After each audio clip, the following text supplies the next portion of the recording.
beloved Boss Mike Cervera.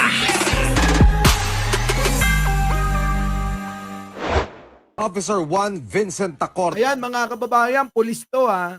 Pulis itong magpapatotoo nung panahon ni Digong. Kung mayroong mga pulis na mga nagwawala ngayon, yung pala may tama sa ulo, ngayon mga kababayan, eto matino. Pakinggan nyo pagkakaiba ng pulis ngayon na nag-iiskandalo at isang pulis na matino. Pulis na matino, lumayas sa pagsuporta kay Digong. At pulis ngayon na nagngangawa sa social media, na nagbablog para sumikat. Eto, pakinggan ninyo. Pasok. Ng PNP Regional Office 5 sa Catanduanes. Bagitong pulis pero hindi pa man niya natatamasa ang rurok ng kanyang karera. Oh. Nag-resign na siya sa Wapo pa naman, no? Kita nyo mga kababayan ng itsura. Itsura pa lang makikita nyo ng matino. Hindi na nalalayo sa itsura ko to eh. Diba? Kita nyo itsura. Nalalayo pa ba sa akin to? Ganun mga kababayan ang pagkakaiba. Oh, sige tuloy. Mamay, papakita ko naman yung isa. serbisyo. Ang dahilan ni Tacorda, Ano dahilan ng paglayas niya sa PNP? Pasok. dismayado siya sa baluktot di umanong sistema ng kinabibilangan niyang organisasyon. Nako. Tumangging humarap sa kamera si Tacorda pero kwento niya, totoo raw ang mga extrajudicial killing sa Catanduanes. Kita nyo, taga Catanduanes pala to. Totoo raw. Yung EJK, mga kababayan. Ayan na, nagpatotoo yung gwapo. Tapos yung kakampi nyo, Diyos ko, parang lalamunin na. Nino. Ni Nino.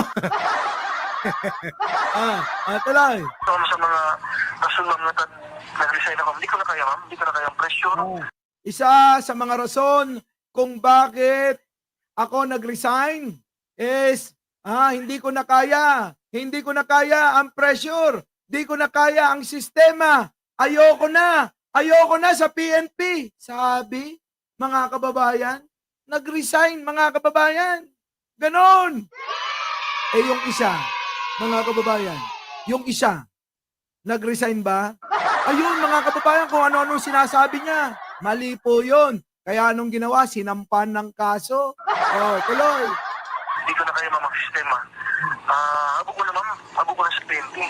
Inutusan din daw sila ni dating PNP Catanduanes, Provincial Director Jesus Martires, na itago ilang pera at droga na nakukuha sa mga operasyon na gagamitin daw bilang dagdag pondo sa susunod na operasyon. Kita nyo mga kababayan, yung mga nakukuha nila, kunyari may operasyon, may nakuha ang mga droga, ayun, iniimbak nila. Hindi ba, nung nakaraan may nahuli dyan? Saan? Sa may Tondo. Anong ginawa nila mga kababayan? Bilyon-bilyong halaga, inimbak nila sa pawn shop. Akala ko ang pawn shop, sanglaan ng mga ginto, alahas at kung ano-ano pa. Yung pala, pati droga, iniimbak nila. Grabe no mga kababayan, malulupit itong mga ito. Yaan ang sinasabi ko, inabuso ng kapulisan sa pamamagitan ng pamumuno ni Bato. Di ba? Tapos sasabihin nyo, sana si tatay umuwi na. Kaya nyo, siipin na lang muna. Dagdag pa ni Tacorda, totoo ang pagtatanim ng mga ebidensya sa mga police operation. Kita nyo? Ayun na. Ano ngayon masasabi nyo mga DDS? Akala nyo wala akong ebidensya? Totoo! Yung pinagtatataniman ninyo ng ebidensya yung mga pinapatay ninyo. Diba? Tapos sasabihin nyo, wala namang nangyaring ganyan, hindi magagawa ni Tatay Digong yan. Mga tanga! Sa bunganga niya mismo galing. Papatay siya! Yung pulis, pero sarado na raw ang... Natandaan nyo ba to? Ito, itong pulis na to. Ikukumpara natin sa pulis kanina, ha? Yung pulis kanina, nag-resign kasi ayaw niya yung pamamaraan ni Digong. Ito naman, ngaw-ngaw sa social media. Pasok! Kanyang pag-iisip. Nasa frontline balita. Ako, mga kababayan, may sira pala daw sa ulo ito eh. Ito na. Inimbestigahan ng NAPOLCOM ang viral police vlogger na patuloy sa pagbanat online. Sinusubukan daw na kausapin ng QCPD ang pulis, pero sarado na raw ang kanyang pag-iisip. Nako, sarado na daw isip. Ang balitang yan si Brian Castillo. Wala akong pakialam sa ranggo mo. Kahit Natandaan nyo ba to? Oo, lahat mga kababayan, oh. Oh. Ngayon mga kababayan, etong pulis pala na to, may topak daw. Oh, tuloy. ano ka pa, kahit general ka pa. Nakita nyo, no? Tapang, ano? Kahit general ka pa. Mga kababayan, ang isang pulis, ang isang alagad ng batas, dapat sumusunod sa chain of command. Pero ito, sumunod ba? O, sa susunod, pag wala na sa pagkapulis yan, maniwala kayo, nagbablog na yan. Oo, full-time vlogger na. Oo, kasi malaki daw kita. Yung mga kaibigan ko nga, milyon-milyon kita niyan eh. Oh, di ba? Oh, tuloy. Kahit ikaw pa ang hepe ng PNP, kahit ikaw pa yung pinakamataas sa buong mundo. Kahit sinampahan na ng reklamong inciting to sedition, Nako. wala pa ring preno sa pananita sa gobyerno. Kita nyo mga kababayan, sinampa na ng kaso, wala pa rin ano. Kita nyo mata oh, mukhang hindi na natutulog. Sinampahan ka na ng kaso at mali ka, abay pinapilit mo pa yung ano, katwiran mo, tanga. Oh, tuloy. Ang police vlogger na si Patrolman Francis Steve Fontillas. Nag-ugat ito ng hayagan niyang sabihing mali ang pag-aresto kay dating Pangulong Rodrigo Duterte. Oh. Kaya raw ni Fontillas sa depensa ng kanyang sarili kahit Oh. pa walang abogado. Ayon sa Quezon Kahit wala daw abogado, tapang ano?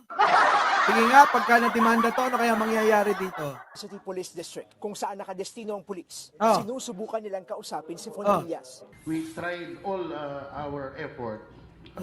Meron nakipag-communicate that regarding this demeanor, but siya talaga is wala, sarado talaga yung Sa ngayon, hinihintay pa ng QCPD ang pagbabalik ni Fontillas na nakalagay sa labor ng March 6 hanggang ngayong araw. Yan ay kahit hindi ito aprobado ng PNP o tinuturing na absent without. Tignan nyo naman yung itsura dun sa kanina. Kaya, kunin nga natin yung isa.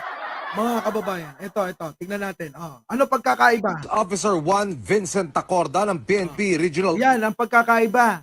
Kung may pulis noon na, anong panahon ni Digong, na umalis sa serbisyo dahil hindi niya kinaya, yung pulis naman na itong mukhang may tama, mga kababayan, nananatili pa rin pinagsisiksikan sa kanya. Tingnan nyo yung itsura, yung mga mata, mga kababayan, mukhang hindi natutulog to ng sapat. Mukhang kalahating oras lang tulog, araw-araw, gabi-gabi eh. Tuloy. Office 5 sa Catanduanes. Bagitong pulis pero hindi pa man niya Kita nyo mga kababayan ang itsura. Kamukha ko, di ba? Ganyan. Ganyan ang matitino. Tandaan nyo na. Ganyan ang mga matitinong tao. Yung ganyang mga itsura. Hindi tulad nito, mga kababayan. Tignan nyo itsura niya. Oh. Ayan. Dali, pakita mo yung itsura. Oh. Kita nyo itsura. Oh. Di ba mga kababayan? Alam nyo talaga, nadidiis siya. Ganyan na ganyan yung mga didiis eh. Yung pag-iisip, malayong-malayo sa katotohanan eh. Oh. Okay, tuloy. Dito tayo. Oh. Hiwalay pa ito sa kanyang 5 administrative. we will arrest him. Kung hindi na Yan na, aarestuhin na. Aarestuhin na siya mga kababayan. tuluyang papasok, posibleng masibak si Fontillas. Oh. Hiwalay pa ito sa kanyang 5 administrative cases. Naku, dami mong kaso, Totoy. Hindi tinapos ni Fontillas Oh. ang kanyang neuropsychiatric evaluation noong Lunes. Naku, mga kababayan, kailangan talaga. Oo, idaan to sa neurotest. Pati drug test. Mga kababayan, pati drug test.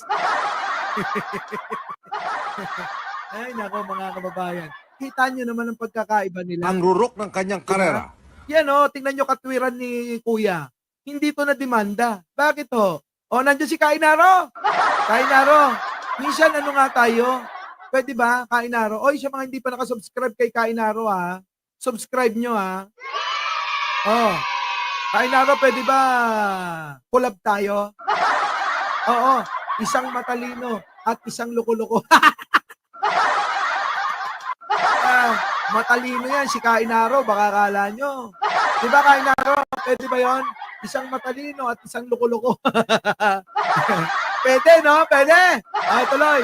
Oh. Nag-resign na siya sa serbisyo. Oh. Ang dahilan ni Tacorda, dismayado siya sa baluktot di umanong sistema ng kinabibilangan niyang organisasyon. Oh. Tumangging umarap sa kamera si Tacorda pero kwento niya, totoo raw, ang mga extrajudicial killing sa Catanduanes. Patay, mga kababayan. Yan na sinasabi ko sa inyo.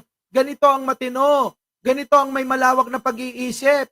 Kung eto mga kababayan ay pakatulad nung kaninang mukhang boksingero, kamukha ni Tyson, mga kababayan, mapagkukumpara nyo na kung sino ang matalino at may maayos na pag-iisip.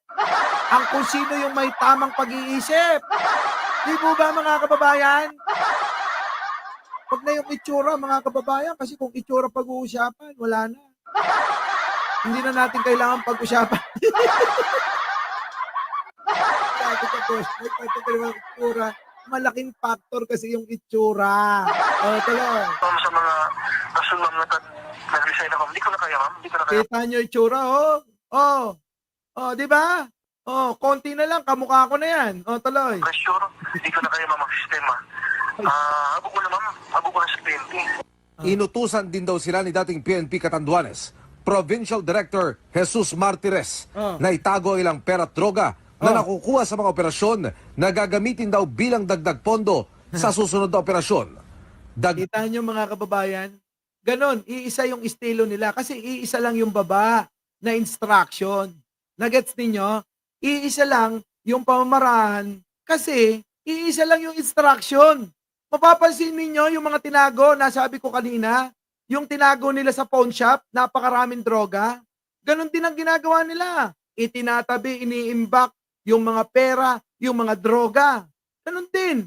Iisa estilo. Kasi iisang baba ng instruction. Ganon yun. Tatay Naro PM tayo. Mga kababayan, hanggang dito na lang kasi anniversary namin ni Jen Angeles. Biruin ninyo, tumagal ako ng 1 taon. Dati-rati mga kababayan, pang 1 linggo lang ako eh. Nagtataka na ako ngayon bakit umabot pa ako ng 1 taon. Ay, swerte talaga ni Jen Angeles eh. Hindi mabait naman talaga. Mabait talaga, saan kayo nakakita mga kababayan? Pinagluluto ako. Inaasikaso. Pinagpa-plancha ako ng damit. Bago ko umalis, tatanungin anong isusuot mo? Anong gusto mong pagkain? Anong gusto mong ulam? Mamayang gabi, kakain ka ba rito? Baka pagod ka na, busog ka na sa mga meeting mo. Sabi ko, hindi ako kakain. Titikim lang ako. Kaya magluto ka, sabay tayo. Dapat ganun. Ay, mga kababayan, sa mga hindi pa nakakapag-like, share, and subscribe sa channel natin, huwag niyong kakalimutan yan. Malaking bagay po yan sa atin. At syempre, mga kababayan, magkita-kita po tayo sa susunod na live natin. At pipilitin natin na magampanan natin tong ginagawa natin dito sa ating channel. Ano po? Muli, mga kababayan, bago tayo maghiwa-hiwalay, isang like naman dyan. At syempre, mga kababayan, piliin nating maging masaya sa pang-araw-araw. Iwasan nyo yung mga nakakalungkot na mga bagay. Yung mga nakapagpapalungkot sa inyo, iwaksin nyo yan. Kaya mga DDS, nalulungkot kayo kay Digong, di ba? Kalimutan nyo na yan. Kalimutan nyo na si Digong. Wala nang pupuntahan. Muli, Mike Cervera po, laging nagsasabing, mahalin natin ang ating kapwa, syempre pati jowa, at syempre mga kababayan, ipagdasal natin lagi ang ating bansa. Magandang umaga, magandang hapon at magandang gabi. Sa mandako ng mundo, naroon kayo syempre. Magandang buhay na rin para sa ating lahat. Maraming salamat po. Our beloved Boss Mike.